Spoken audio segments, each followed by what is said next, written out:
Thank you, Riaz, and good morning. More school disruptions due to more job action by BC teachers today as day 2 of a rotating strike happens across another 15 districts. In the Lower Mainland, parents will have to find alternative arrangements for their children in Richmond, Langley and Maple Ridge.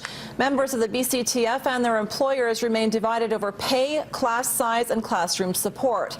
Both sides have resumed bargaining and have pledged to stop further escalation.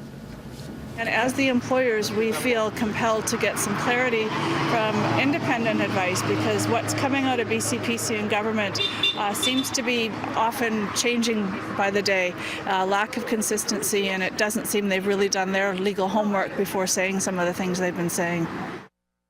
I have said consistently, the Premier has, we want a negotiated settlement. To rush to legislation is not where we're going to go. We want the BCTF to come to the table with a wage response that is reasonable and within the zone of other public sector unions. We expect them to come with something that is affordable for taxpayers. But more importantly, we want a negotiated settlement so that we can have the stability we need. Meantime, almost 5,000 parents have signed a petition supporting BC teachers. The Change.org forum says the state of public education in this province is in crisis. Those behind the petition hope to present the documents to the legislature tomorrow.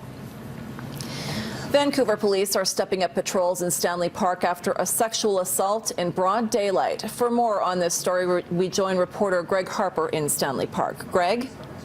Good morning, Tamara. I just spoke to a woman who was out jogging with her husband, and she says that she never jogs alone. Unfortunately, she says that she feels she can't do that nowadays. It is in this area yesterday around 8:30 in the morning when police say a woman was out jogging when she was attacked in broad daylight. Police say the man came up from behind her, pushed her to the ground, and then groped her. Police are crediting the woman for fighting back and screaming. This caused the man to run away.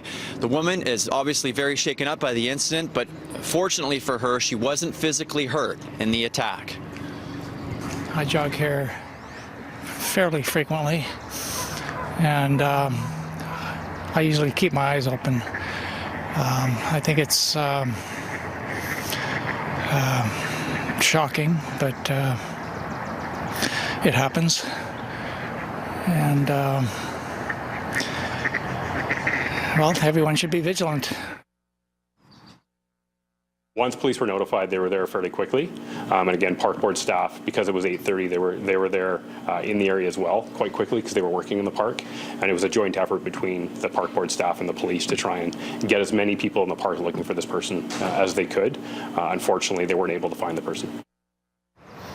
Police are now looking for a man described to be Aboriginal in his late 30s, possibly early 40s, about 6 feet, 190 pounds. During the attack, he was wearing a dark baseball cap, a dark jacket, and he had pants on that were covered in mud. If you have any information at all you think may be helpful to police, you're asked to give them a call. Tamara? Thank you for that, reporter Greg Harper, for us in Stanley Park this morning. The SPCA has quickly responded to public interest and outrage in the case of 6 dead pets. It is recommending animal cruelty charges against a Langley dog walker. The SPCA is still preparing its final report to Crown, but says criminal charges are justified. Necropsies have shown the dogs died of heat stroke. Emma Paulson initially claimed they were stolen from her truck at an off-leash park. The dogs' bodies were eventually found in an Abbotsford ditch, and her story changed.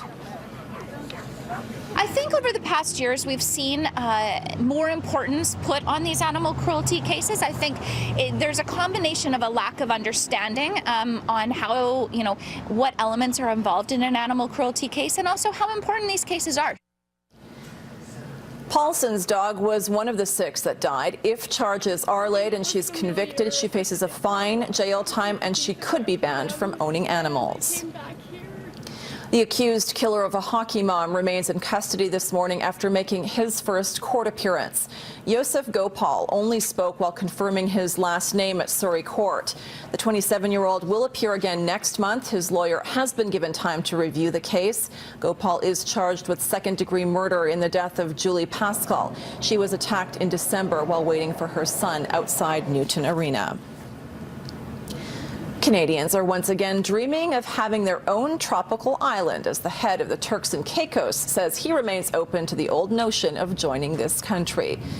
The discussion has resurfaced in Ottawa, where the Premier of the Caribbean nation met with Prime Minister Stephen Harper to boost ties between the two countries. However, the island has been the subject of annexation talk for nearly a century. The subject of this trip mainly focused on trade.